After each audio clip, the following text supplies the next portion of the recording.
Warning! This show contains adult themes and language, including grown adults failing 7th grade biology.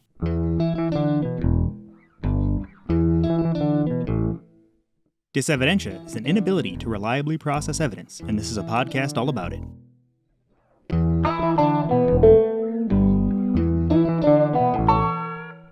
This episode was released on July 21st, 2021, and we are discussing Dysevidentia because it is clear millions of creationists are suffering from it.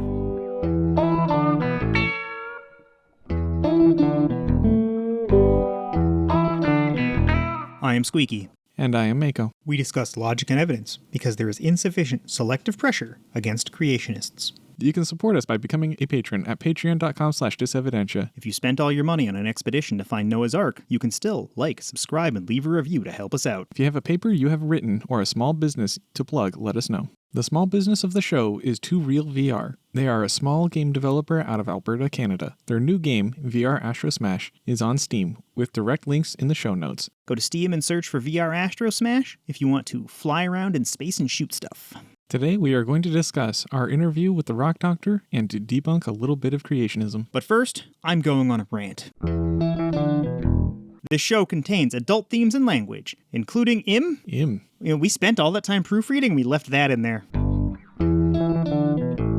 On July 8th, I was in the hardware store. I was buying some material to make a ramp for my dog to climb into bed easier. Shasta is getting old, but still likes to lay on me and my SO's feet, even when it hurts her to jump into the bed. While we were discussing screw prices, another shopper, a kindly-looking older man in a fisherman's hat, sparked a conversation.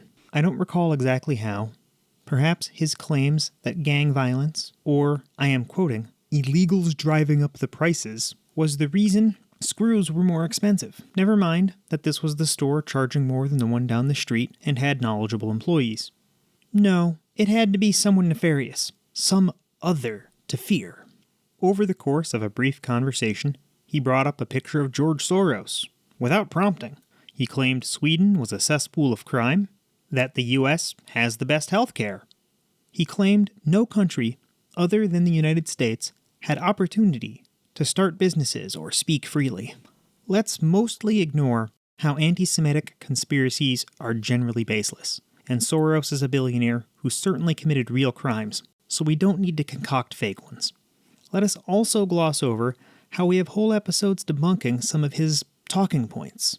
To pin that real quick, Episode 5 was mostly about American gun crime, Episode 8 was about how shitty it is to be a worker in America, and that Episode 11 was about how we ranked in the 40s among developed countries for healthcare and really should be doing better. Links for these are in the show notes. Let's slide past how nearly every country has freedom of speech, and that we rank 44th in the Reporters Without Borders Freedom Index. So there are at least 43 countries that do freedom of speech better than America. This person was conversant, building something, planning, aware, and able to use a smartphone effectively. Despite having access to all of this cognitive power and instant access to information, they still insisted on the nonsense I stated previously. And much racism I won't go into further about Middle Easterners. But also, this next part. They insisted American slavery wasn't bad. They insisted slaves weren't whipped or abused. They claimed Benjamin Franklin was a slave. And they claimed to have personally been a slave as well. Slavery, particularly American chattel slavery, was abominable. Even the pathologically neutral Wikipedia describes it as generally brutal. I found no evidence Ben Franklin ever spent any time as even a servant, let alone a slave, and this person was certainly never a slave and likely confused working any job with slavery, or just lied to my face. For whatever reason, this old, white man with money to spare at the expensive hardware store had seen it important to put himself on the same level as chattel slaves. I doubt this person was lying about everything. But even if he was lying to me about the most extreme views, so many of what remains are common talking points that I would be hard-pressed to draw the line between his lies and his mistaken beliefs. I know that many have come around to the idea of Dysevidentia as a topic and real deficiency in their peers' cognitive function. But many still think there are some magic words to convince some of these people, or that these people don't actually believe this stuff. This person is real, and he is one of millions of people with ideas that don't map onto reality, and is holding those ideas in spite of strong evidence that they are likely aware of. Simply by virtue of meeting this guy at large, I can never be the person to change his mind. Only a deep emotional connection will get this person to even start accepting evidence. If he has no one close and never befriends someone closely, there may never be someone to help him. This is why we all need to learn. We all have someone close to us. We can't really change anyone else's mind unless they want to change it. We need to have millions of conversations to help the 40% of this country that disbelieves evolution, the 15% accepting that the election was rigged because Q said so, and the scattered millions who think the Earth is flat, and so on for every horrible cognitive failing we have. The alternative is what we have been doing and letting this harmful bullshit spread. We had a few cases where our recording programs just crashed immediately when we hit the record button. Yeah, then we'd turn and face each other and have a conversation and be like, crap. You just waste 20 minutes of conversation. Today we have a special guest, Dr. Sean Hodges. He studied general geology at Oxford University, studied volcanism, geochemistry for a PhD. He goes by Rock Doctor, and he's worked in the oil company for a very long time and very qualified to answer a lot of our questions. Is there anything else you'd like me to put in there before we dive into questions, Dr. Sean? No, sounds very impressive. Thank you. I think you have more education than me and Mako added together. Yes. Education doesn't count for very much. What do you do with it? Smart things, presumably. Talk to smart people on the podcast. We're trying. A lot of people are telling us this, but not the people who need to be hearing it. Well, you always need a geoscientist. We're the fundamental science. We sit underneath the floor of your house, wherever you are. Sounds foundational. Sorry, that was terrible. Okay, so we brought you on to address a couple common sets of talking points. In America, it turns out that about 50% of people are creationists, as in they think the Earth is some thousands of years old. 6,000, as I understand. 6,000 is the most common one, but Jehovah's Witnesses put it at 15,000. Oh, how progressive of them. They're getting there. They've only got another 4 billion to go. Okay. And then there's a whole right-wing contingent that denies that climate change is real, and the ones that have acknowledged it is real deny that it's anthropogenic, human-made. And then of those that acknowledge it is that humans contribute, there are plenty who still deny that it's a bad thing or concerning at all. Yeah, you've got your work cut out then. I certainly do. I'm going to have a lot of conversations with a lot of smart and hopefully educated people. But starting off really simple, are fossils real? And you can answer that in numerous different ways. First one is, what do you mean by real? Are you denying that the fossil is the original creature? Because in most cases it isn't. It's like a replicant. The original tissue is long gone and been replaced with other substances like silica, quartz. It turns out that if you do it slow enough, you can replicate down to a very fine detail. So we get to see really fine structures inside animals that are hundreds of millions of years old, and there's no trace of them left today. But as far as we can tell, it has to be based on something that was real in the first place. And the older we get, the worse the quality of preservation is, because the rocks have had such a long and complex history. Okay. So you get primitive creatures back in the Precambrian, billions of years ago, and they were just jellies. So you're lucky if they make any mark in the rock at all. And then you go through dinosaurs that everybody know about. So I would say to someone, if you're faced with a skeleton that you've carefully dug out of the rock, and it was very different to the rock itself, so you're not just carving a skeleton out of rock, you are excavating a skeleton. And then you look at it and it resembles modern quadrupeds.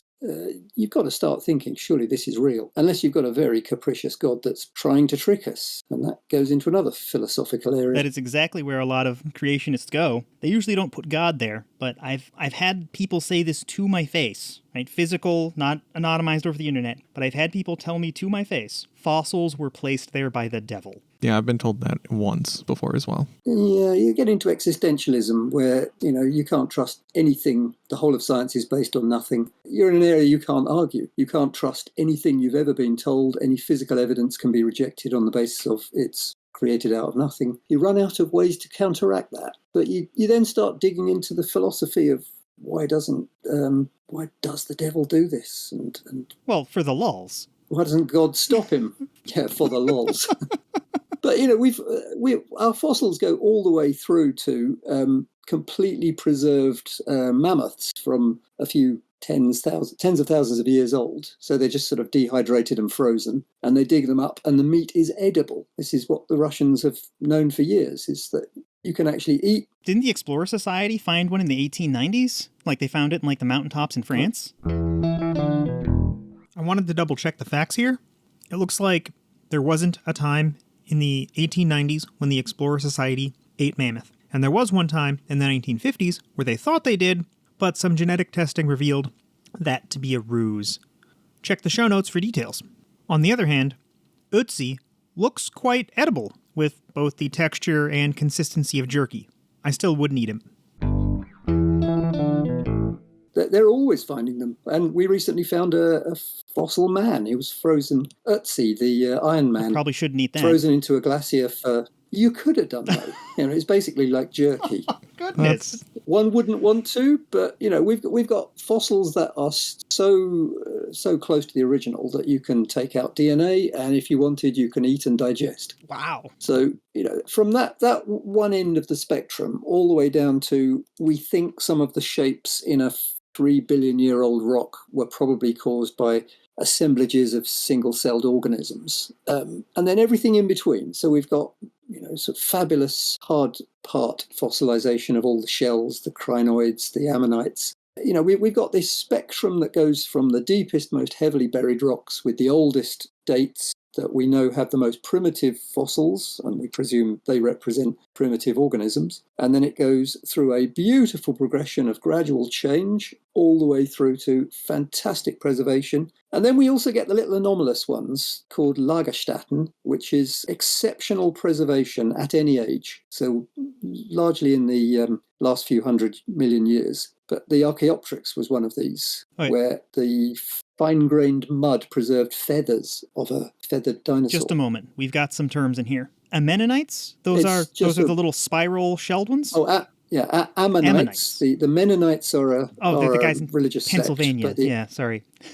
And a related one is the Nautilus, and we have now discovered that these one of the species of Nautilus still lives today. So these are the fossils. Fantastic. So these are things where we found the fossil of a creature before we found the creature still living today. Another one is the coelacanth, which is this incredibly primitive bony fish that was found living quietly offshore South Africa. They live way down in the bottom of the ocean, and we only found them in like the 30s or 40s, didn't we? That's right. And we'd already seen fossils of them and assumed that they were long extinct. That's kind of predictive. We found a fossil of a thing we didn't know existed, and then later on we found, it still does. I'm sure that helps the authenticity of fossils, being able to compare with a so. living organism. Yep.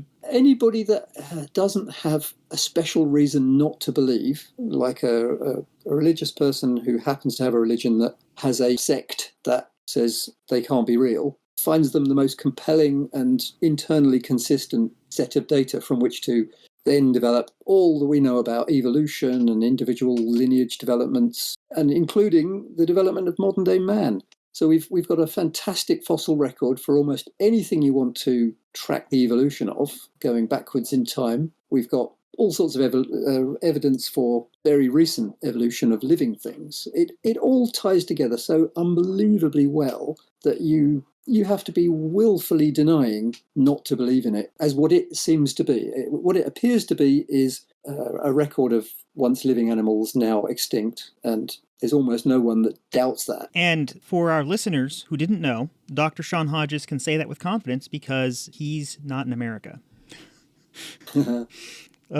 We have our own small numbers of doubters, but not so many. I think the variety of Christianity that has taken deep root in America is a special kind. I agree. It's my understanding you have different forms of Dysevidentia on your side of the pond? Something Brexit? Lots and lots. Yeah.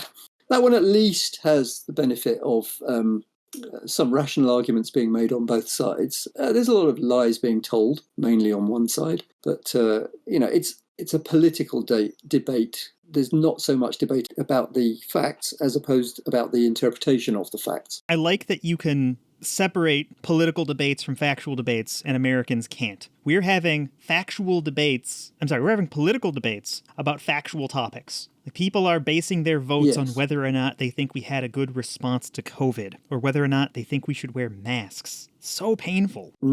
Oh, goodness. Well, your Christianity's also become inextricably tied up with politics. So you've got, once you've chosen your red or your blue team, then you are obliged to believe a whole set of facts that are non-negotiable. It comes with the colour chosen. I don't specifically disagree. I think there's a bit of nuance in there, but yeah, there's a very strong correlation. There's actually an atheist Republican group. There's dozens of them. Right. Dozens. Yeah, that keeps things interesting. Well, atheism's on the rise everywhere, so there's going to be people on both sides, I guess. Yeah, no, it just... for the longest time, these people were claiming to have millions of people on their roster, and last year they had to publish, for tax reasons, they had to publish their membership list, and there were seriously 300 of them, and they've been claiming millions of Republican atheists. So they're just off by a few orders of magnitude there. But we're... Right. Sorry? They're a very small subset. Yeah. Okay, so being in the oil industry, there's a really small crossover there with fossils, and we'd heard about, like, the Suncor... the Suncor Notosaur, where they dug a whole big old fossil out of the ground. But it's our understanding that isn't always common. Have you worked with any fossils you've dug out of the ground, or been near teams doing that? Well, you're exactly right in that there isn't a great deal of crossover. I mean, geologists in all companies go on field trips because that's how we learn about the geology of the areas we're looking at. Either we look at the edges of the basin that we're drilling into and hope it's outcropping in a useful way. That would be the best. But quite often we look for an analogous basin that we can learn from and then apply to our inaccessible undersea basin. So on the field trips, we sometimes find fossils. Pardon? A term? Which term are you after? Outcropping? Outcropping, where the rock hits the surface. So, like, you can see the layers because they're sticking out from above the ground. Yes. Okay. A good example would be one of the countries I worked in the Middle East, Oman, down on the tip of the Arabian Peninsula.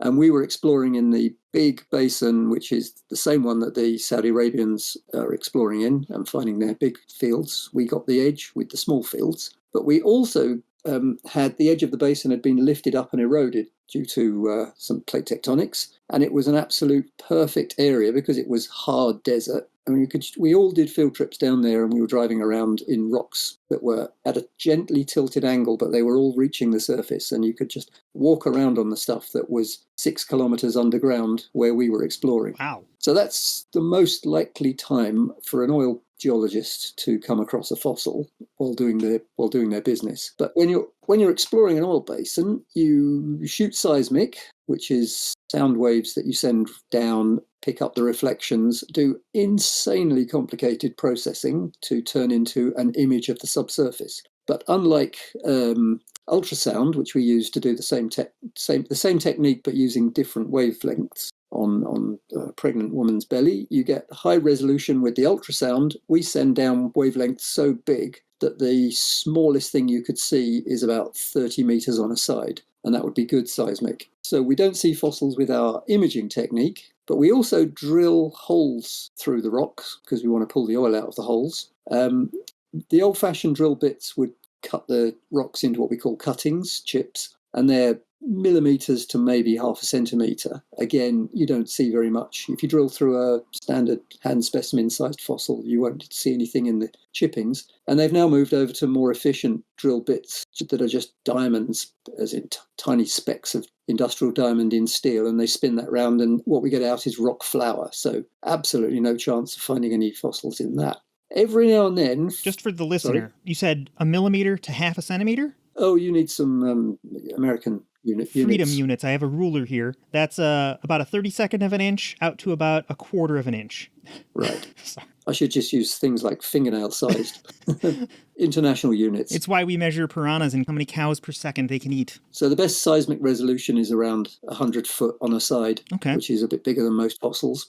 And you wouldn't see even a tyrannosaur fossil because you would just see it as a single pixel on your image. So, yes, the best chance you've got is when we drill a core, which is done a lot less often than you might think because it's very expensive. Basically, rig time is $100,000 an hour. Wow. And drilling a core is very slow. Yeah, we have to find a lot of oil and in good reservoirs that flow very well to pay for the cost of a multi-million-dollar well. But occasionally we do demand that the geologists insist over the driller's resistance that we want to cut a core. And then they have to put down a circular apparatus with a ring of cutters around the edge. And we drill a big cylinder and then we tilt it sideways and snap it off at the base and haul it out. And in that you can occasionally find a small fossil, but it's quite anomalous. But what we do use fossils, the way in which the oil industry uses fossils is microfossils. And there are, we've discovered, lots and lots of them. And some of them are fantastically useful because they evolve very rapidly. So if you've got land-based sediments or even shallow water sediments, they'll have pollen grains in.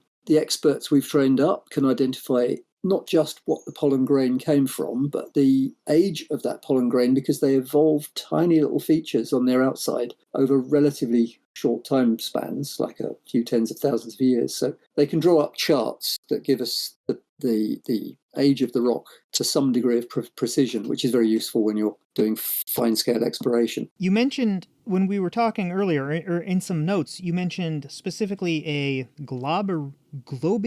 Globigerina. Is that? Yeah, it's a small floating organism with a thin-walled. It's basically a little blob. From an oil industry's point of view, it contains the material that can become oil. So these things live and die, and then they sink down to the bottom of the water column. And if they're buried and don't get consumed, a layer of them can build up, and you heat and squish that hard enough, it will turn into oil. But they're also usable as a means of dating. Details like this highlight to me why Dysevidentia is so prevalent, right? We have, on the conservative side, people who absolutely deny that the world is old, but absolutely say that oil is the most important thing. And we only have oil because the world is old, and you've narrowed it down to a single organism. And it sounds like a fancy cyanobacteria? Is that a fair assessment? I don't know which kind it is. It's bigger than a bacteria. It's visible with the naked eye. Oh, so it's like an algae or something. And the glob at the beginning is a clue. It's a little cluster of global blobs stuck together. Okay. But that's just one of many. I mean, you've seen pictures of the White Cliffs of Dover. Yeah. That chalk is hundreds of meters thick, and it's composed of similar microorganisms called coccoliths. And these little tiny carbonate, snigger. Mako is looking at me and shaking his head. He's like, don't do it, Sqeaky. He was thinking something childish. I wish I knew the Latin or the Greek that was coco, but the lith is rock, and you build these things up over a phenomenally long length of time, tens of millions of years, and these little things are raining down, and they are growing in deep water. Nothing else is growing, so you get an exceptionally pure rock, which is nearly all coccoliths, and it builds up and builds up and builds up. And at the same time, the weight of it is compacting and squeezing it down. And, that single organism pretty much built the White Cliffs of Dover. Anyone can get a microscope and look at these things. There's no shortage of ability for the amateur to find out some of these things. You just need to borrow a microscope and have a look. That's amazing. All right, so it's more complex than a single organism, but there's lots of a general category of this aquatic plant life that turned into most of our modern petroleum. Okay. Yes. Okay. So there's and what's more, they know that broad categories of things like the floating bugs that I'm describing, they tended to produce the oil. Plant material. So if you were near the land and there was a river regularly flooding off a tropical rainforest and bringing out tons and tons of woody material, that tends to produce gas. It's what they call a gas-prone source, as opposed to a more fat-rich, so little living creatures would tend to produce an oil-prone source rock. Now, when you say gas in this context, you mean natural gas, methane? Yes, Okay. yeah, methane, yes. Not in the American sense of what you pump gas into your car. Oh, I'm trying to not make the childish jokes. That was a perfect Taco Bell joke there, and I'm just moving on. It's for the best. Okay. And I should make the comment that the oil industry is short of these microfossil experts. And if you can get into that field, I hear that the work is unending and the wages are good. I would feel dubious. Like, I've worked ethically dubious jobs before. The last military contract I did, I actually wrote software and I sat in an office, and the office's title was Nuclear Mission Planning. I'm allowed to say that, but anything else is classified. I'm not allowed to say anymore. But I just have to work things where my conscience is totally clear now. I know some people are swayed by the money, or some people even make a difference when they're on the inside. I've run out of energy for that. Well, the oil industry is now bad. Everybody seems to be pretty clear on that. But you have to say it's bad now, but you go back 50 years, there wasn't any alternative, really. We were going to have to release a lot of carbon to have enough energy to make the progress we've made. You're totally correct. Yeah, no, I totally agree. It bootstrapped our ability to do research and look into these other energy sources. And we didn't even know definitively until like the 80s or 90s that it was polluting at all. Well, I think we knew a lot longer ago than anybody liked to admit, because it was just too damn convenient to keep going as we were. We had a very big established infrastructure. The energy was cheap and nice. But it became more and more undeniable that we were harming the planet. And I'd say even more visible is cutting down all the rainforests and fishing out the seas. You just couldn't, for a long time you could ignore it because it was far away or it was underwater or just invisible to us. But there's so many highly competent scientists going out there, taking images, bringing them back and shoving them in front of our faces saying, look what you are doing. David Attenborough being one of the finest, he's telling us over this long, long life, everything's gone. All the animals have been killed. That's a really good distinction to make, because you're right. We did know it was polluting. We just didn't know the scale of the harm. We could find ways to ignore the scale of the harm, even when armed with the evidence. We had people saying it's not so bad, and we had lots of people who were presumably experts ignoring large swaths of the evidence. Or not shouting loud enough to be heard, or the environment wasn't suitable to be heard. I mean, we were exploring what was called west of Shetland, so on the UK, off the coast of northwest Scotland, near the outlying islands. We shot a load of seismic, and part of the imaging you get is a picture of the seabed in quite good resolution, because the high frequencies are still present in the signal.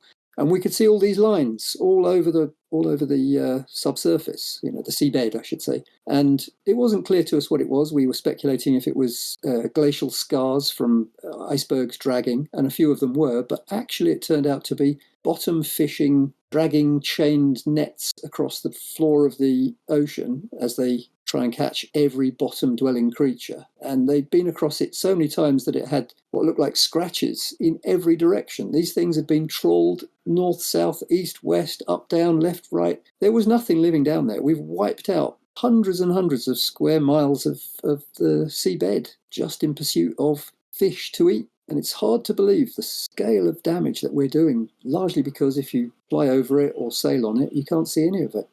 Unfortunately, it is out of sight, out of mind. I don't know. So we've talked a ton about fossils and a lot of this more creationism debunking stuff. I think the last little bit there is discussing plate tectonics. Creationists don't usually deny that plate tectonics exist, but every once in a while they do. How do we know that plate tectonics is real?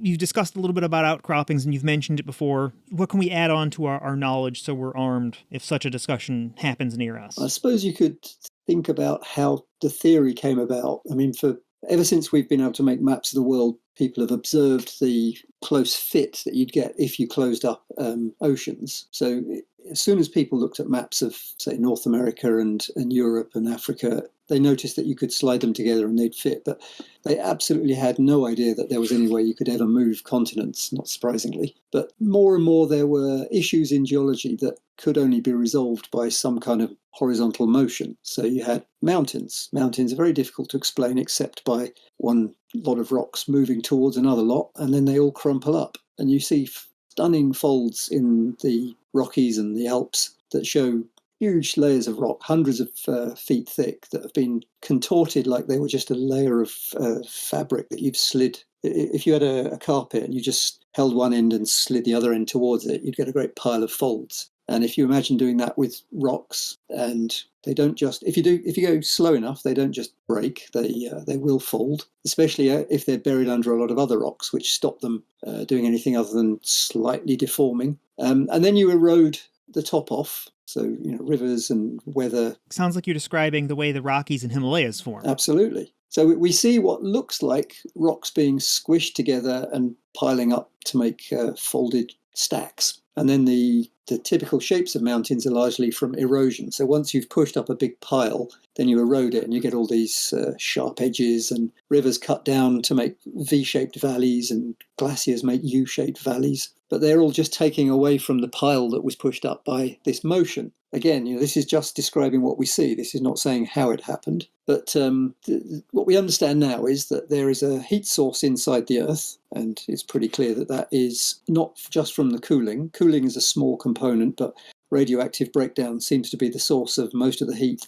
that drives the convection. So when you have molten wax or just heated water that you can see particles in it, or when you're cooking a soup and you can see stuff is moving in a sort of circular motion, it goes near the heat and then it gets lighter and less dense and it rises up to the surface and cools off. And when it's cooled enough, it sinks back down. So this convective circulation happens inside the solid Earth. We've given it a heat source, and it's complex because people don't think of the Earth as being a liquid. It's a solid rock. Only the inner core is the outer core is a liquid. But the mantle, the rocky part on the below us but above the core, it is a solid rock. But if you wait millions of years, it behaves like a liquid. If you apply a stress to it, the individual grains of mineral the atoms in the crystal structure will creep past each other. So the mineral will deform over geological time, and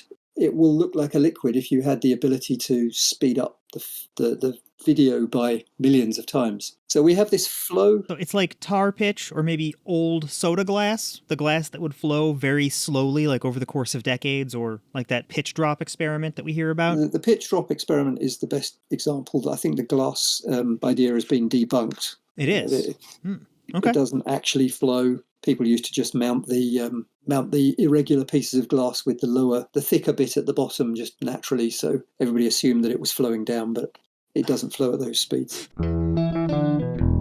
So it turns out glass doesn't flow, like at all.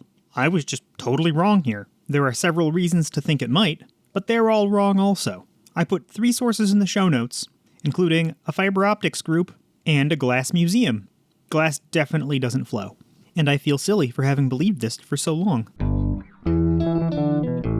But the pitch drop is brilliant because they've done that experiment and they've had it flow over decades, and rocks flow on an even slower scale. But so what we have is the oceanic plates, and again, can't remember how much people remember from their high school geology, but we have a different kind of plate under the oceans than we do under the continents. So the oceanic plates are just the top surface of these convective cycles, and then the continental plates, the crust, that's a different composition. That's like the slag on top of a container of molten steel, for example. So this stuff just floats around on the top. It never gets dragged down into the earth because it's too deep, too light, too low density. Is that because dirt and like the continents are made of silica and the mantle is made of like iron and nickel and stuff? Or do I have that chemistry? Pretty much. Okay. No, it's correct. It's the proportion. So there's more silica and aluminium in the rocks of the continents, and more magnesium and iron in the rocks of the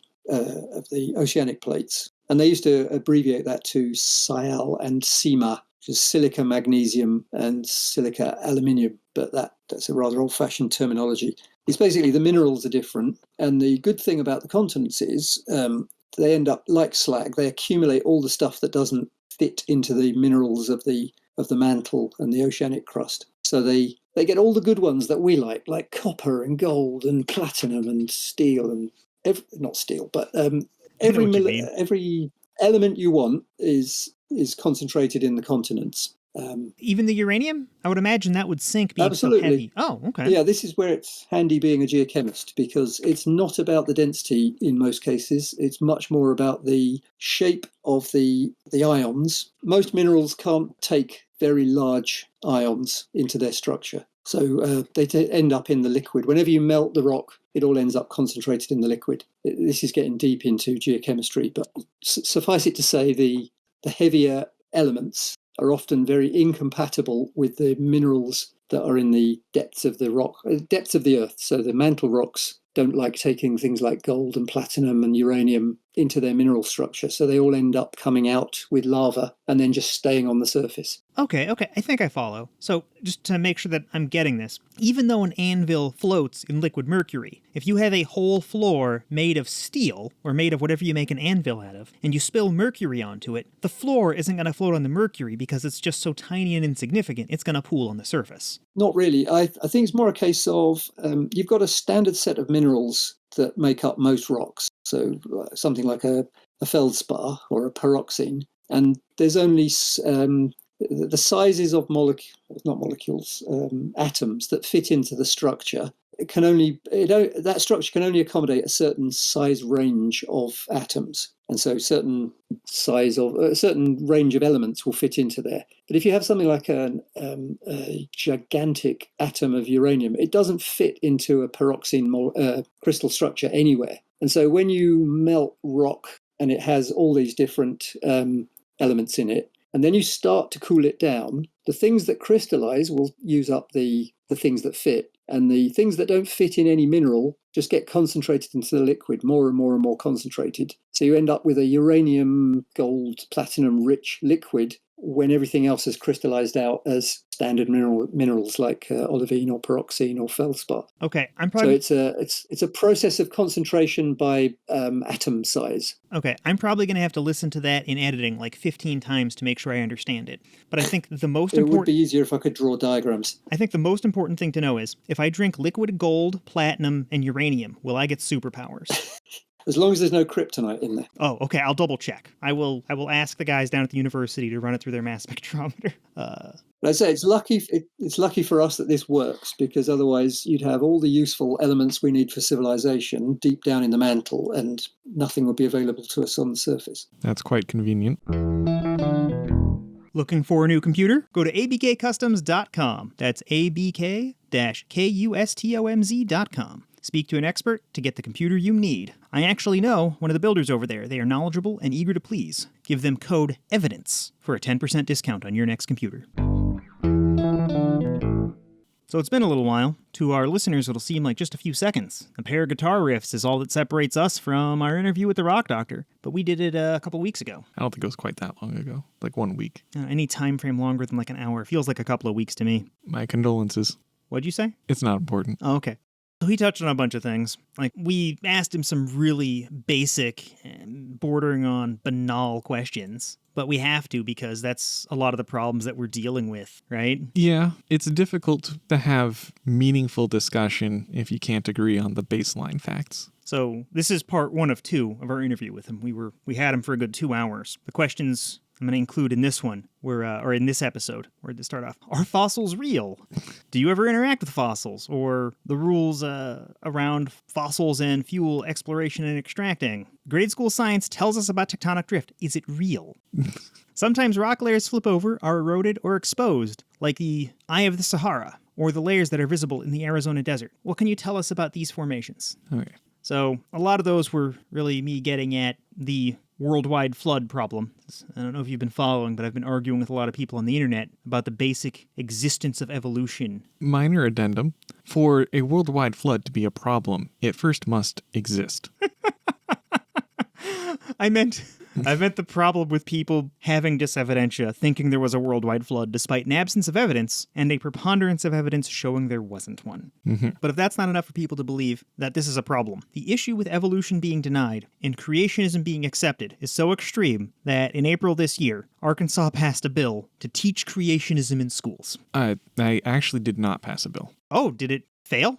Yes, there was an update right at the top of the article. The bill failed to advance from the Senate Education Committee on a 3-3 vote. Oh, okay. So there was a 72-21 vote this April. Yes. By the main body of the Senate. It went to a committee and then failed there. Yes. So a majority of leaders only believe this, but someone in the committee saved it. Just Yes, barely. correct. Okay, that's still pretty fucking problematic. Oh, very much so. Okay, this one's a little bit older. It's from 1993. Someone in a documentary passed off a piece of wood, an old railroad Thai specifically, and they fried it in teriyaki sauce and claimed... This is amazing, and I knew this would come up, so I specifically highlighted the part of the article where he describes exactly what it was. You do it. You do it. It was a, quote, bizarre mix of blueberry and almond wine, iodine, sweet and sour barbecue sauce, and teriyaki sauce. I mean, dude's faking pieces of Noah's Ark. He wanted it to be tasty. On the documentary, he presented this as a piece of Noah's Ark, and he artificially aged it on his stovetop with the ingredients Mako just listed. Stovetop and oven. Oh, multifunction. And apparently that was convincing. One thing I forgot was the percentage of Americans who think evolution is not real. So I'm going to add one more source to our show notes, and we're just going to get something halfway recent. Sorry for this, Mako. I'll get over it. Okay. Oh my goodness. ChristianPost.com says that 6 in 10 Americans believe that evolution is real. And they link to Pew, and this is the source I'll put in there. This Pew's is good. Pew is good. Pew is good. I think I'll put the Christian Post one in there, too. And for reference, the Arizona bill was reported by Ars Technica, and the Noah's Ark teriyaki sauce documentary thing was from the LA Times.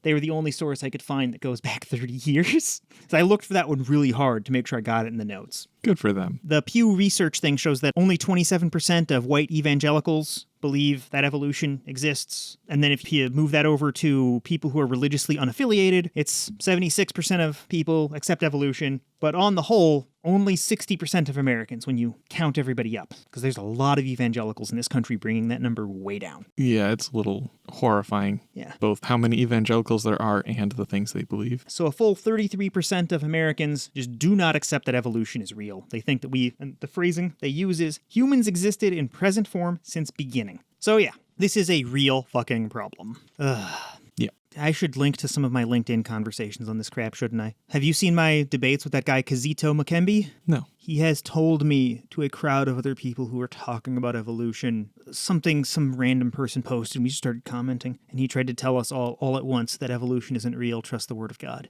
How'd that go for him? I mean, he got shouted down, but now he shows up to every single link that any of us posted, and he shows up and starts trolling us. I wish I could presume he was just an internet troll, but he's so astoundingly consistent, and I have no evidence that he's a bot. I have no evidence that he doesn't believe it, and he's been so impressively consistent at just dodging all attempts at presenting evidence and ignoring all issues. And he's a young earth creationist who takes like a hard Levitical view on the Bible where like he thinks gay people are bad to the point where he said that like, you know, those people should be punished by the laws because all the laws of all the countries should be inspired by the Bible. Whenever discussions come up, he takes like the most extreme view. And I also don't think he's from America. I think he's from somewhere in Africa because it's come up before. Yep. Ugh, gross. You have anything you want to add before we move on to debunking a few of the claims? Not particularly. Let's attempt one go. The small business, that bodes well. So we spent a lot of time talking with the Rock Doctor about the worldwide flood, the lack of a worldwide flood. Yes. Right? Well, the presence of evidence, for one, and the lack of presence of evidence, for one. Yeah. Yeah, we wouldn't have geological strata. We wouldn't have super old pollen. He went in depth. I'm not sure if it'll make it into the episode, but there was the whole ancient lake he was talking about with vegetation that filled up that was responsible for initiating an ice age. There was a point where the whole planet was thawed and there was a polar lake and it just filled up with these really primitive plants that died and made coal deposits. It's like, we have really good evidence of this. This guy has written papers for this. Moments like this, I wish there was a camera on my face. I don't have words for the frustration. It's like people just declaring, I know better than this guy that studied this stuff his whole life and went to Oxford to be educated on it. Seems like he teached a little bit on it. It's easier when you don't know these people exist, and easier also when you believe that these people simply lie. Yeah, if you're just willing to deny the evidence, you can get really far in ignoring the evidence. Yeah. There is nothing that they cannot deny. I heard recently that, I can't even remember what the context was, but I've heard this like off and on, people claiming that things like climate change is a hoax because the scientists are just trying to line their pockets. And yeah, one of our listeners mentioned that earlier today. Mm-hmm. Yeah. And it was like, okay, how do you imagine the flow of money for research works here? Yeah, how do they get money from the products all the climate change scientists are selling? I don't know. I don't get it. It is so wrong. We can't research the wrongness. It's like looking for an academic paper demonstrating that 2 + 2 is not 3, right? Anybody that wrong, they're not being refuted because it's so wrong, no one thought we needed to refute it. Yeah, not only is the question wrong, the context in which it's operating is wrong. And it's like, okay, there's nothing constructive that can be built around that question. You have to be like, okay, just come over here. This is how things work. Some of the older scientists in like the first generation of pop science, right? Like right after Carl Sagan started doing TV and radio, right? Cosmos was good. Yeah. One of those scientists, and I forget who, they came up with the idea of not even wrong. And this applies great to like the time cube guy. Ah, great. I'm going to need to link to time cube, aren't I? But the time cube guy is just obviously mentally ill. He is just definitely wrong, definitely deranged, definitely not attached to reality. What is the one sentence description of the time cube guy? That the world is a cube with 4 corners and can be rotated to adjust time 12 hours for every quarter rotation, and the time is controlled by them and is used against you, and it's an illusion, but not an illusion because the time cube is real and time is not. Something like that. That's his core belief. That's not even coherent. Yep. He put this website up and people thought it was a real joke. He made it onto a couple like talk shows back when the internet was beginning to pick up steam, like in that pre-smartphone, post-90s era. And they brought him on thinking he was going to be this great comedian. And no, he was deeply unwell and not attached to reality, to the point where like even talk show hosts felt bad about making fun of him. I mean, they did. They're talk show hosts. Yeah. That guy is somebody that those old school scientists would say he's not even wrong because he's not coherent enough to be making a claim. Yeah. And often when I'm arguing with people on the internet, that's where they're at. Like this Kazito guy that I mentioned earlier. He will often say things that just are incoherent, right? He'll be like, God takes the sin from the sinner and the sin is cleansed of the pain and that's how you're free. And I'm like, we weren't talking about freedom, but okay, cool story, bro. Thank you.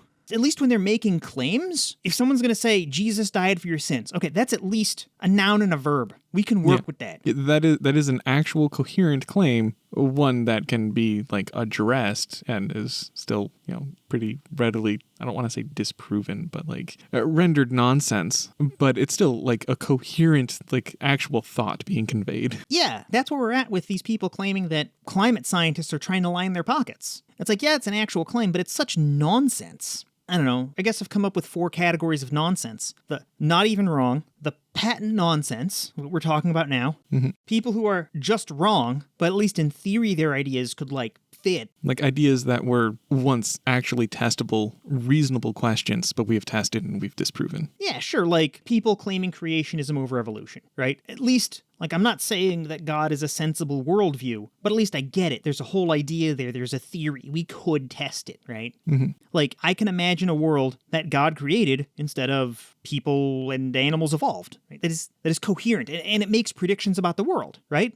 Like, we wouldn't expect all the DNA and everything to work the exact same in all the creatures, except in very corner cases where the genetic dictionary, the list of codons is slightly different in creatures very evolutionarily removed from us. We have in our DNA a list of 60-something codons that are the tiniest units DNA works in, little words of DNA. And we'd expect that all these would be mostly the same if we all came from the same parents, the same lineage. And that holds true until you go all the way up to some very common ancestor, then come back down a branch of invertebrates, and there's one like weird sponge thing that has 2 codons that humans don't. They're totally different in that regard, and all their descendants have that different thing. It's like, that's really strong evidence of evolution, but we wouldn't expect to see that if there were a God. It just, why would God build an illusion of history like that? He doesn't talk about it in the Bible, or no religious text talks about, I'm going to put the appearance of age in the microscopic structure of your body. Maybe God just likes to organize things just like we do. But if he wanted to organize things just like we do, why would we have things like the recumbent laryngeal nerve? We have a link to SciShow in the show notes.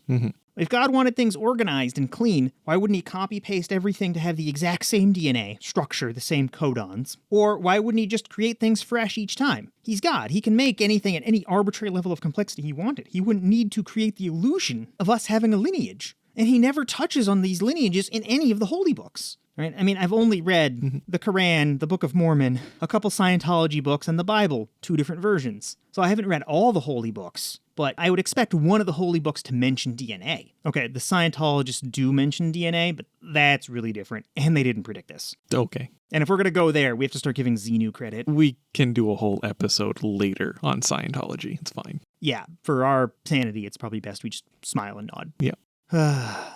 I got way off track. What were we talking about? We started that whole thread talking about worldwide flood. Oh, yeah. The Rock Doctor covered that. We're good. Oh, my God. Okay, well... Are we not? I mean, like most topics, we probably could do a whole episode on worldwide flood debunking. But for the purposes of this specific episode, we're trying to go for just a high-level overview of... A few of the myths. From creationism, yeah. Okay. And I think that's good enough for now. I think we can move on to the next overall idea. Okay, well, surely the creationists are right about something. They constantly tell us that errors keep accruing in our DNA and that we're going to have horrible genetic catastrophe later on, right? Well, the term for this that they like to use, that they have branded, as some people say, is genetic entropy. And yes, there are mistakes in the cellular division process that occur. We do have mechanisms that correct these errors, but sometimes on occasion, errors persist. And creationists believe that this is a mechanism that prevents any creature from adapting too far from its core self. Oh, you didn't bring this part up, but lots of creationists I've talked with and debated with talk about micro versus macro evolution. And some have even cited things like this as a dividing line. And there's absolutely no scientific evidence for that. So that's another thing I don't know how to intelligently go about refuting, other than to say that no biologist subscribes to that. Yeah. I need to caveat that. I'm sure we can go find somebody with a biology degree who subscribes to some Answers in Genesis version of nonsense. The preponderance of scientists do not agree with that nonsense. Yeah. Individuals can be flawed, but scientific consensus is important to mitigate the flaws of any individual scientist. And that is true for all fields of science. For any given field of science, you probably can find one person that's going to agree with the wrong thing. And generally, that's not a bad thing. We do want to have rigor for our claims, but then sometimes it gets to the point where it's just downright irresponsible. There's a podcast called The Body of Evidence, and they have a really good creed, and I'm trying to remember what it is, because they say things like, scientific studies are like movies. Some of them are just bad. A study can be wrong, but a whole field of science generally can't be. And they have a few little quippy sayings like this into one thing, and their podcast is just really good. They focus primarily on medical misinformation, so we don't cite them every episode, but they just have a really good handle on the notion of the body of evidence. Because I can find you one piece of evidence that Noah's Ark exists, but then we later learn it was boiled in blueberry sauce and teriyaki. And iodine and sweet and sour barbecue sauce. You said it was tasty. Iodine is bitter as hell. He didn't specify the quantities of each. Oh, okay. So a tasty amount of iodine. I'd like to think so. Okay. Do we have any sources or anything we want to discuss on that? We can provide a little bit more context on genetic entropy. The general idea is that at some point, if an organism adapts or mutates or evolves, take your pick of terminology, to a certain degree, it will encounter problems in cellular division. These problems will keep on adding up, and eventually it will cause enough negative mutations in the organism that it's no longer able to reproduce, and then the organism dies. And on the face of it, this is kind of obviously wrong for a few reasons. The single biggest reason is just the general notion of a distinction between a mutation in an individual and a mutation that actually has the opportunity to spread through an entire population. Yeah, it sounds really difficult to spread a mutation through an entire population that prevents spreading the genes. Yeah, if your mutation keeps you from reproducing, you literally cannot spread it to the rest of the population. So let me make sure I understand this. Imagine I were born with a genetic mutation such that my dick fell off. Okay? Yeah. And then I go to try to spread my genes into the human gene pool. I'd have a hard time because my dick fell off. If we were to presume, in the absence of modern medical science, that this were to happen, then yes, you would be unable to reproduce, you would not be able to create any offspring, and the genes that cause your dick to fall off would not be passed on to anything else in the species. And so it would just be self-correcting defect. I am now going to mark off on my bingo card, get Mako to say dick fell off. Good job. Dick fell off. Sorry. But in the presence of modern medical science, we can do all sorts of amazing things, including presumably, maybe, if assuming it was only your dick that fell off and not anything that produces your semen, then semen could be extracted and then artificially inseminated. Yay, modern medical science. Okay. We're getting off in the weeds here. If something were to start steering in the direction of genetic entropy, it would immediately stop being a problem because whatever mutation that was that caused it would simply go away. Yeah. If my dick fell off, the genes for dicks falling off would just go away. Yeah. That sounds super simple, but from what I've read, like in this Reddit discussion, the principle that even some of these authors are putting forward, like Sanford, they're saying that the whole population gets it and then the whole population dies, which just can't happen. There's no real mechanism for why or how that would happen. And what was the specific term? The error catastrophe. Sorry, you were saying? I can explain what some people are thinking when they try to work that through logically to get to that conclusion. Some people are thinking that the concept of species is something in the DNA. So they think that collectively, somehow, all members of a species have related DNA somehow, and there's some mechanism keeping that going. When really what we have is many individuals all have DNA that happen to be similar. So if there were some thing that every time you got near another human, we exchanged DNA, right? If that happened, there would be a concept of species spread between us. But there isn't anything like that. Minor thought. Getting near another human, then spreading DNA, is that not... That put me on Coitus? several lists. Okay. Yeah, so most people don't do that. And if you don't want to be on a list, you shouldn't do it either. So error catastrophe is the specific term that they're using to try to be like, yeah, no, when they say genetic entropy, they actually mean error catastrophe. And there has been an accusation that error catastrophe has been observed, specifically in H1N1, and that is obviously and demonstrably false. We've never even observed it. Yeah, it's not been observed anywhere. Yeah. Error catastrophe has just not happened near as we can tell ever. Yeah, and that was actually like a legitimate scientific theory people put forward once upon a time, but our inability to duplicate it in experiments caused scientists to drop it, it happens. One thing that can hypothetically explain how errors get fixed, in our cells, there was a hypothesized mechanism for fixing DNA called Muller's ratchet, and there's just a really great XKCD that analogizes this. So I encourage people to just go check out XKCD 2464. There'll be a link in the show notes, but you can just go to the website and punch the number in. Like all XKCDs, it's pretty funny and way too on point with the science. Yep. And then I have another source from Nature, Nature the publication, mind you. Yeah, we just found it in the woods. Oh yeah, totally. Just like right there in the backyard, it's fine. But no. So they talk about like the mechanisms for DNA replication and error rates, and like how these mechanisms work, how they produce errors, and the attempts to repair or correct the errors that do occur. And they go on to explain that often when an error even remains after the repair mechanism is done, that usually just becomes a mutation. Like, it doesn't disprove evolution. It actually is one of the many mechanisms for evolution. Yeah, and if the mutation is beneficial, the organism has a better chance of reproducing more often. Yep. It doesn't always happen. Plenty of beneficial mutations are certainly lost through happenstance. If the mutation is through DNA that isn't often, or is in DNA that isn't often used or doesn't significantly affect the organism, it spreads somewhat randomly, this new mutation. And if the mutation is, I believe the term scientists use is deleterious. Fancy. If the mutation causes the organism's dick to fall off. Oh my God. Well, that's pretty deleterious. Moving on. If the mutation prevents the organism from reproducing in a significant way, then the organism doesn't. It dies off. Or it reproduces at a lower rate, and eventually it dies off. It is outcompeted by the ones that don't have this deleterious mutation. But either way, it is like any other mutation. Yeah, just part of evolution. Yeah. And evolution doesn't care if something is the best. It just cares if it's sufficient. Pretty much. Moving on to another myth that people commonly put forward to say that evolution is always false.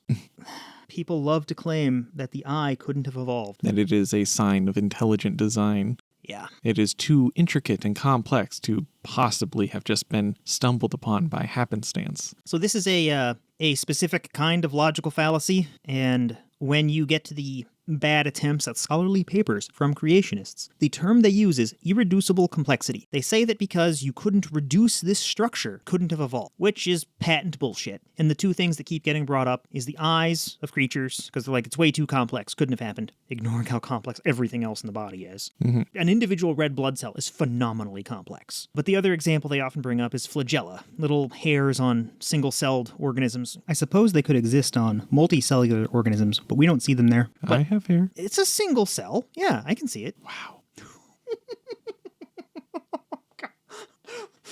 Yeah, so for single-celled organisms and Mako's head, a flagella is a collection of a small number of proteins that the cells can use to waggle about. Was that too much, Mako? I'm looking for something to throw at you. Okay, I can handle that. More of the reasons why we're podcasters and not YouTubers. Mm-hmm. Sorry.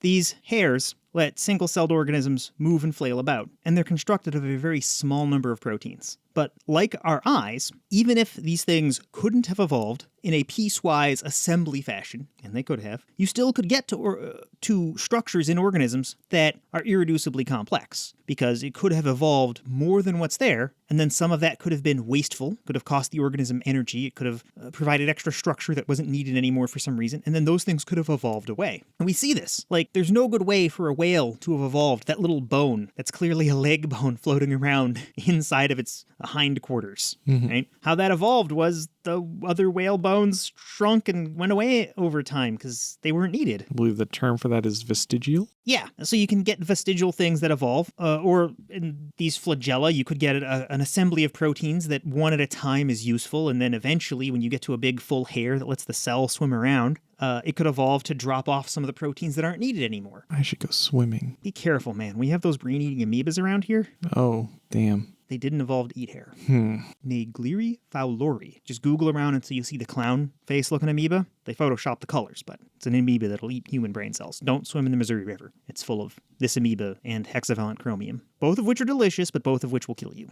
Does that explain why both Nebraska and Iowa are red states? The brain cells being eaten? Oh, I don't have any evidence for it, but that sounds compelling. I have a hypothesis. All right, we'll test this. We'll make an episode about this later. Okay. Okay. But the evolution of the eye. Yes. Yeah, I went off on a little rant there. The eye can be evolved stepwise, and we have several sources for it, right? I linked to Wikipedia, The Evolution of the Eye. It's just a great resource. They have tons of sources, going back to Darwin. And SciShow, I linked to a YouTube video they have about 7 minutes in, and there's a timestamp in the link. They talk about vertebrate eye evolution. And this is great because our retinas are backwards, and there's other flaws with them, so not intelligently designed. Yeah. But the evolution of eyes came in a couple steps. Euglena, they're these tiny single-celled organisms, interestingly enough, have an eye spot and flagella, and this eye spot is just a little blob of pigment that can detect light. So the euglena can detect if it's in sunlight or not because they have chloroplasts. They can photosynthesize. So if they're not in sunlight, they move to get to sunlight. Some euglena can orient themselves so they can tell roughly what direction sunlight's in, but not all of them. But that's useful, being able to detect the presence or absence of light. That is enough to keep a thing from evolving or from reproducing if it can't do that. If you photosynthesize and try to do it in the dark, you're going to have a bad time. Very bad time. Would you rather that or the dick falling off? Tough call. Yeah. More advanced. And that's a total catch on wordplay there. Evolution doesn't care about what we as humans think is more advanced or not. No. Right? But things that humans think of as more advanced tend to have more cells, more structure, more organization that we can recognize. It's not what nature cares about. It just cares about if it can reproduce. So like there's some amoebas out there that do amazing things with proteins and DNA that's 100 times larger than human DNA. So they might be more advanced. Well, there is something to be said about like things that flow back to being able to reproduce more effectively. Like sharks are incredibly effective hunters because it enables them to secure food better, which enables them to survive more, which enables them to reproduce more. Yeah. So, I mean, yeah, it does come all back to reproduction, but it feels just a little bit reductionist to only acknowledge reproduction. Yeah, and I'm not trying to do that. I'm just trying to avoid declaring one organism more advanced because it has what we would conceive of as a better eye. Yeah. But I was going to point out snails and worms, they have a better eye than a euglena. The euglena, again, being single-celled. It's got a little blob of pigment. But snails and worms and a lot of other creatures that we would think of as simple, they have little spots that can not only give them the presence or absence of light, but some can get color and most can get direction. Also, hagfish have this. They don't have eyes. They just have like discolored spots on the top of their head. And if they point that at light, they know there's light there. So they just use that to run away from light. So they get to the dark. That's all they need. It's pretty useful. Simple needs, simple, I was about to say design. Yeah, I know what you're saying. Evolution does feel like it designs stuff, and that's why it's really easy to fall in this trap that 4 in 10 Americans have fallen into this trap. Yeah. A step up from that, if you're not familiar with it, you might want to research pinhole cameras, because they're actually really cool. You can make a pinhole camera with just a cardboard box and a pin, but it's a really simple way to get an image from a very bright light. Basic idea is if you have a hollow thing with a hole on one end, light coming in will produce an image on the other side, as long as your hole's small. But there's a trade-off. You get a better image the smaller your hole, and you get more light the bigger the hole, but you lose focus the bigger the hole. But organisms with pinhole eyes, I have some simple ones listed. I have just the nautilus listed, but there's several in nature. Yeah. But having a pinhole eye lets these organisms better protect their light-sensitive cells. They can actually make out images in the right color, so you can see a predator, for example. And you can't see a predator with eye spots or just color-sensitive pigments, right? Being able to see a predator some of the time, or see your food some of the time, is way better than seeing it none of the time. So that's another partially evolved eye that's better than what we just listed. The next step up is what we have. We have actual retinas and lenses. And having lenses in our eyes means that I forget what the part is, but the colored part of your eye can change size and let in more or less light, and then the lens in our eye can focus it. So that decouples us from needing a lot of light to get a good image. I believe the colored part is the iris. That sounds plausible. Oh my. We'll put a source in there. Sure. I'm trying to make this approachable for people and not get too technical. I'm only going to throw out terms like all the terms I already threw out. Right. It happened 5 minutes ago. I can't remember. I know, Sqeaky, I know. No, I forgot. And you'll forget about this too. Yeah, so lenses and retinas. Because of them, we can see even when it's dark. It takes our eyes a moment to adjust, right? Of course. And we still need some light. But then we can look at other eyes that are even better than ours. Because our eyes, if you're going to say God designed us and built us in his image, that's... Yeah, like why does any other species do things better than us if we are the golden child? Yeah, but like cephalopods, they have their retinas in the right way, right? Our retinas are wired backwards. Our optic nerve comes in the back of our eye and then reaches out over in front of all of our rods and cones, the sensitive cells in our eyes that actually pick up the light, and they pass in front of those, making our eyes a little bit blurrier, and then they touch each cell to pick up the data. It's a terrible design. And you know who doesn't have that? Invertebrates. No invertebrate has that nonsense. That's a purely vertebrate and mostly a mammal problem. Woo. Birds don't have it. Birds have their retinas on the right way around. So eagles don't have this problem, right? And eagles just have much better image sharpening. I believe cats do have this problem, but cats also have an extra layer of reflective cells so they can capture more light, so they can see way better in the dark. So any of these creationists saying that we have a complete eye, a divinely inspired eye, really got to ask them why a house cat has better eyes. Yep. And now some creationist is going to yell at us, but house cats can't see 10 to 15 inches in front of their face. Fine, whatever. You'd think God could, make a lens that focuses. The common animal example for better eyes that I always heard in my childhood was owls. Oh, yeah. Well, owl eyes are ridiculous. They're like long tubes. Most owls can't spin their eyes. They have to turn their whole head. Yeah. But owls do have really good eyes compared to us. They can see much further. They have much better visual acuity. You let me blather on a long time there about the evolution of the eye. Yes. I kind of went through the historical case for it. Is there any other views or angles we should take on this? On the eye specifically, I don't think so. I mean, there's a whole lot of reading that can be done about the evolution of the eye, the different kinds of eye, and the complexities. On reading, I put 3 links in our show notes to Richard Dawkins' books. Now, he's kind of an asshole and a bigot. Yeah. Just recently on Twitter, he keeps being a fucking dipshit. But on the topic of evolution and the contents of his books, they're really good. So I've linked to 3 that I've read, and if you click on those, you'll help the show, so please do. And his books are good, and he deserves credit and money for his books, but let's not give him any attention on Twitter or anything else. Yeah, sadly, yeah. Oh, you were saying reading and sources. There's more that can be covered, but I think for our purposes, we've covered quite a bit there.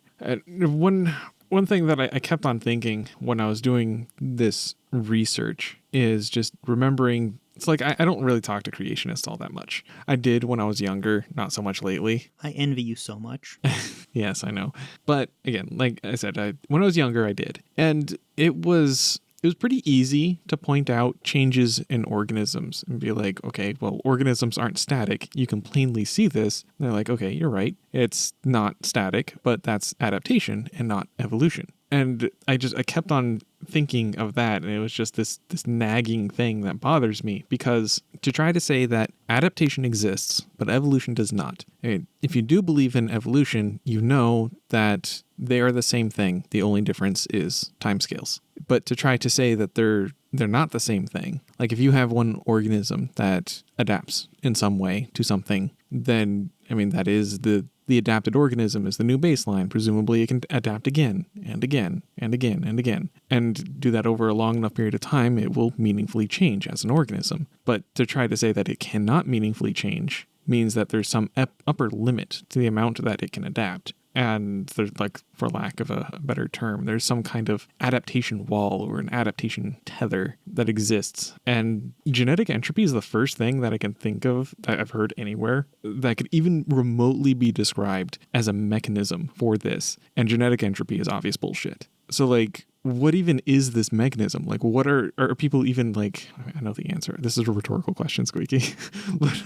What are these people thinking when they admit that adaptation exists, but evolution does not? I know it's a rhetorical question, but these people are just Dysevidentia sufferers. Yeah. These people aren't thinking it through all the way. And if they didn't have some preconceived reason to believe this, if these people weren't externally motivated to believe this, if they didn't need to believe it to satisfy their emotions, they probably wouldn't. But if you were raised from a young age, if you were indoctrinated that God is good and right, that you have to accept God's teachings to get in heaven, that God is the end-all, be-all, everything, that Jesus died for your sins, there's a lot of emotional baggage. And then when someone hooks a scientific hypothesis, even one that's totally wrong, onto your deeply seated emotional needs, yeah, it's hard. And for anyone who's having a conversation out there with someone who's denying evidence, who's denying evolution, you have to come at it from the perspective of they have some reason for it. And religion is the most common one in this country, but there's other reasons. And they're often just deep-seated and emotional. And unfortunately, so many of these anti-evolution people let that creep into the rest of their thinking, because if you don't accept evolution, all of a sudden vaccines don't seem nearly so useful. And that's really problematic during a pandemic. I think for a lot of people that are ignorant, the concepts between evolution and vaccines are sufficiently separated that they don't necessarily need to be tied in motivation. I'm sure it's distinct for many people. I'm pretty sure it's attached for many people as well. I don't have good numbers on this. Well, they're attached in that Dems say these things are good, but beyond that... Stupid liberal cuck. I didn't evolve to be a Republican. Well, maybe you didn't evolve. No, you devolved to be a... Sorry. I'm also cutting out lots of shade that I'd be throwing here. I promise. It's a little unnerving how seamless it was. So how about, instead of us shooting shots at creationists, why don't we actually present some positive evidence for evolution? I mean, not that we didn't already. Well, so proving evolution is a little bit tricky, because again, you have the constant claim of adaptation versus evolution, and evolution is something that takes place over really, really large timescales. So start to finish, demonstrating evolution is a little bit tricky. And it gets easier when you're talking about organisms with short lifespans, like viruses. It's pretty easy. But then people are going to argue like, oh, is that even arguably a life form? And I have had face-to-face arguments with people about whether or not evolution in E. coli could be abstracted and applied to multicellular life. Yeah. People tried to tell me that, oh, it's still a coli, therefore it didn't evolve. And I'm like, it learned how to eat a new thing, right? Like, it's eating metal now, right? It can eat your jewelry. It couldn't before. It ate sugar yesterday. It eats nickel-plated whatever today. How is that not a different organism to you? If we could one day, eventually, maybe, probably not, but maybe, invent like flawless time travel, just like in Star Trek and all those time travel future episodes. Yeah, have Superman fly around the Earth holding a creationist. And then, yes, and then show a time lapse of the evolution of dinosaurs, for example. That would be amazing. Then we could positively firsthand prove that, yes, evolution's a thing, but we don't have that luxury, unfortunately. I really want to know why the Stegosaurus had its plates. And a time lapse of Stegosaurus evolution might give us something. That'd be really cool. I certainly hope it would give us something. Yeah, we get thousands of pictures of Stegosaurus and all the scientists throw it out. They're like, what the fuck is this? Yeah. Like, imagine we do that and we discover that Stegosaurs like create webs or something ridiculous. We just have no clue. It didn't fossilize. There is a relevant XKCD for that. Oh, goodness. Yeah, there is. Because that's somebody from the future talking about how cool spiders are. Like, and then, oh my god, it has a web? yeah. And they just didn't know because the web didn't fossilize. Yeah. I'll put it in the show notes. Okay. So it is a difficult thing. Like, we can create like mathematical models, but then people argue, well, it's not something that can you demonstrate it in biology? I have literally written that piece of software. Yeah. Yeah, I did it to learn about evolutionary algorithms, of all things. And I did this back in college, like 20 years ago. Wasn't fresh then. So and then like you point to fossil records and they fall back on, Satan put them in the ground. So there's this constant like pushing out of things, moving the goalposts for what is sufficient evidence. But for most reasonable people, just a combination of like understanding the logic, understanding the mechanisms, understanding enough about cellular division to get the mechanisms, and looking at the fossil record is a pretty complete picture for evolution. But that's, I don't know, I think something that is interesting to think about that might appeal to more people is the notion that evolution is still ongoing in a lot of organisms, in particular, including humans. I think that's a great place to start. If we only had some clean, natural experiment where there was some group of people that developed some trait that were useful and demonstrate evolution continued.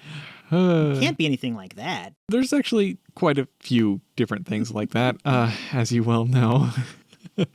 And I have a few different sources that talk about this. I started with the Wikipedia article titled Recent Human Evolution, which is pretty fantastic. And A little on the nose. Yeah, I focused on just the more, like, especially recent, because when they say recent, they're talking about, like, recent on civilization timescales. They're talking about going back like 1,000 years. But I was focusing more specifically on things that are in the last 200 years, which are kind of difficult because more obvious evolution tends to begin after about 100 generations, roughly. I mean, it depends on the change and depends on the pressures, and it can happen much more quickly. And there were a few examples of us seeing changes in human biology in as few as 3 generations. Wow. Yeah, and that one specifically was having a lower baseline blood pressure in Westerners because of our high salt diets. Salt raises blood pressure. So we gained genetic changes in the past 3 generations to accommodate that? Yes. Huh. Might explain why when I play games with people, they're really salty about losing. But yeah, so there's a number of different examples like this. So I wrote down a bunch of these examples that I found particularly interesting. And like the Wikipedia article has a lot more examples than what I'm going to cover, but I picked the things that seem obvious and relatable and can sufficiently be condensed. So humans used to have larger jaws, but modern diets and our ability to like use tools to reduce the size of food that we intake, we don't really need really large jaws. So our jaws have been shrinking. And this is the reason why wisdom teeth need to be pulled in a lot of people. We don't have the jaw space to accommodate all the teeth that we once had the space for. So it costs a lot of energy to have large jaws, and our jaws slowly got smaller to cost us less energy. Yeah. That makes sense. Yeah. But spend that extra energy on brains, and then don't use it and have Dysevidentia. Damn. Be modern Americans. Menopause is occurring later in women, so the reproductive window for women is increasing. So I still have a chance? Barely. I'll go find my dick because it fell off. Good luck. Thank you. So head sizes have been increasing ever since cesarean sections started becoming more common. Because there was this tug of war, like childbirth was a very dangerous thing for both child and mother for the longest time, and like until modern medicine really came about, and then we were really able to push down so if infant mortality. If somebody were pregnant with a baby with a head that was too large, they wouldn't be able to give birth and probably both would die. Yep. And if a child is born with too small of a head, they're going to take more time to develop or might be cognitively less able than someone with more brains. But now that cesarean sections are becoming more commonplace and becoming safer as we understand how to do these things and more technologies and procedures are becoming available, the pressure to keep head sizes down because of the mother and child dying like you described, that pressure is going away. So those were some interesting ones. And then I pulled from some of the specific sources that were covered on the article. And there was another case, and I believe this is what you were referencing when we started this section, where malaria resistance developed faster than expected in an island population. There were some... I did not write down where exactly this happened. You said it was off the coast of Africa, but that really doesn't narrow it down. No, it really doesn't. Let's pull this up real quick. Could be in any of the 4 hemispheres. So it's on an island that's in an archipelago, fancy, some 385 miles offshore from Senegal, Cabo Verde. Oh, so that's West Africa. It was colonized by Portuguese sailors. They brought African slaves with them, and the African slaves had a resistance to malaria. The European settlers did not, and the region is known for having malaria. And Africa, yeah. Yeah. And anything remotely coastal has malaria. Like Florida had it until we fixed it.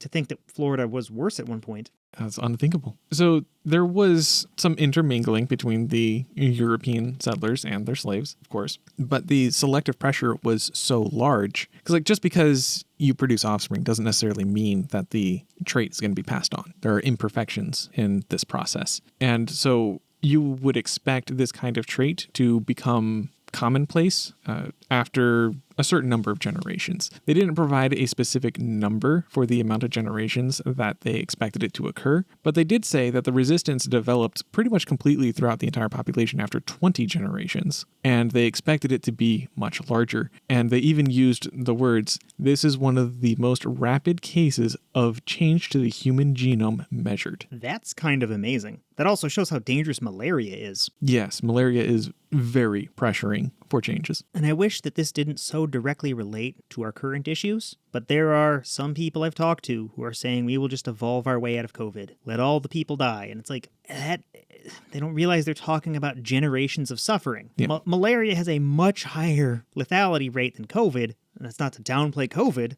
Last number I saw showed that 1.8% of people who get it die, which is insurmountable amounts of death. It's incredible. Mm-hmm. But malaria is like some double-digit percentage. So yeah, that'll kill you. If you have a 1 in 5 chance of dying, let's say it's 20%, right? Then the first generation, 20% of people who'll die to it die. So the next round of people are going to be way more resistant. And then I'm sure that the next round, it's going to be more like, 15, 18%. And then each generation, it gets less and less until eventually you have a population of people where 1% of people die from it. And you have a measurable scientific thing we can read about on Wikipedia now. Yep. And then we have another source that goes on and describes a few more examples. I already touched on the Western diet and salt thing. This next source is where they talked about that. But the 2 other examples that I pulled from this article, people who live on the Tibetan plateau are able to just breathe better in low oxygen environments. Because of the high altitude. They have to, and they just are better at it. There is also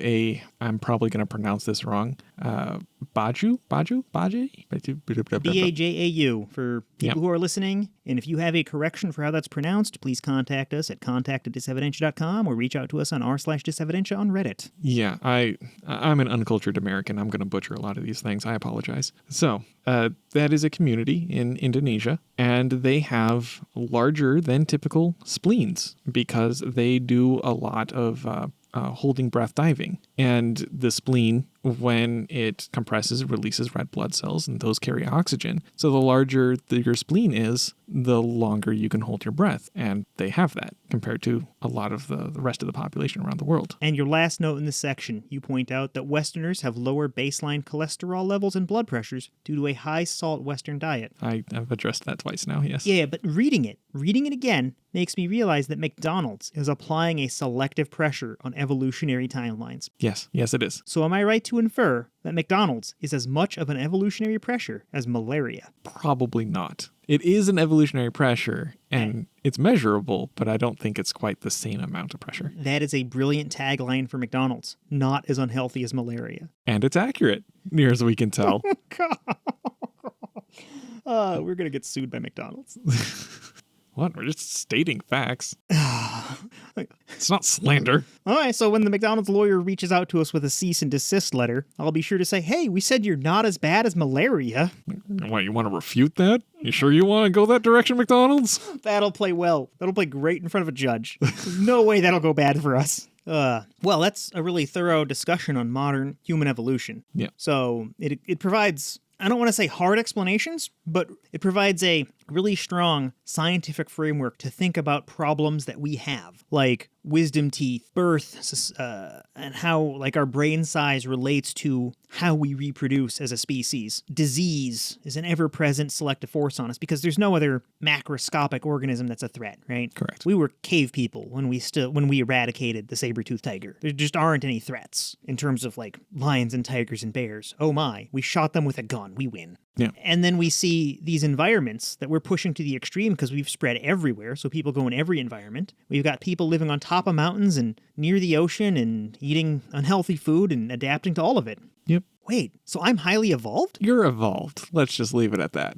I'll take it. Yeah, you would. Okay. Any other points on human evolution? I'm sure there are plenty, but again, trying to keep things high level. So. Okay. Then I'm going to drop one more source in there. Check out talkorigins.org. They have an index of creationist claims that is hundreds of items long, and they sort them and arrange them and provide several sources for refuting each. We didn't actually use that this episode, but I have used it in previous episodes, and it was a big deal for me when I was first coming around to accept that evolution was a plausible way to explain the vast and amazing diversity of life. So it's really good reading if you have somebody in your life who's really bugging you. I wouldn't suggest dumping it on them, but try to read and learn for yourself, come to your own conclusions based on actual research, dig into scientific papers, and hopefully between our show notes and the Talk Origins Index of Creationist Claims, you can be educated enough to have a hard conversation with people around you. Never claimed to be good at this. Okay. In fact, I think I've made it clear that part of why I went into podcasting was I have a face for it. You've made that abundantly clear at multiple times in multiple places. I have a YouTube deficiency, my face. Okay. I have good ideas. The stuff behind the face is good, like my skull. It is a very robust skull. I feel like you've hit me several times and I don't recall. Not to your knowledge. That's how that works. Thanks again to our sponsor, ABK Customs. Go to ABK Customs, that is abk-customz.com, and give them discount code EVIDENCE to get a 10% discount on having an expert build your next custom computer. Thanks to all of our Patreon supporters at the Evidence Investigator level or higher, Jared, Duct Tape, Keldar, and Lazuri78. Thanks for listening, and don't forget to like, subscribe, leave a review, or tell a friend. Copyright 2021, Blacktop Studios, Inc. Intro music was Slow by Pitex, used with permission. Anyway. Sorry, it's good to take a breather you on can this. edit out all these silent bits. Oh yeah, no, taking out the silences and stuff will be easy. But hearing smart people's opinions on complex things, we'll leave a bunch of that in there because I don't disagree and we'll fact check everything before we publish. So. It's a real shame we can't sit in an English pub with a pint each and we just record it in a noisy city bar. Much more fun. When the pandemic's good and over, maybe. Yeah, when you're a multimillionaire from your podcast and you can fly anywhere you need to. That's right. I'm an American. I'm not poor. I'm a temporarily disenfranched millionaire. Or so we're told. I'm an actual millionaire if you believe what the house prices are worth. It's crazy. You know, I live in a very small, humble house by American standards, but it has a crazy price tag attached to it. It would be nice if I ever get to turn it into cash, but then I won't have anywhere to live. Can't you buy a little farm plot out in the middle of nowhere? No, I bought what do they call it in America? A row house. Oh, so it's like what you call them? It's like one of many. It's like a duplex or something. Yeah, I've got neighbours that I share a wall with on both sides. I see. So it's hard to sell. And I have an enormous garden that's 100-foot long and 30-foot wide, which is huge by London standards. I think that's huge by most standards. Well, that's like upper middle class American suburb sized. That's like a little bigger than ours. I mean, you don't. Surely you put on your cowboy hat and you saddle up and you ride all day to the edge of your land? That's a state south. That's Oklahoma and Texas. This is Nebraska. Okay. We put on our boots and wade through the corn. Yes, that's true. I don't know. I'm trying to be funny. Mako's giving me this look. What was it? What was that film? Interstellar. Was that filmed in Nebraska?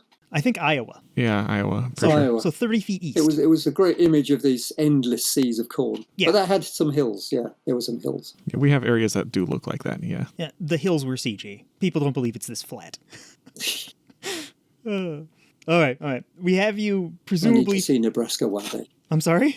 I need to see Nebraska one day. You really don't.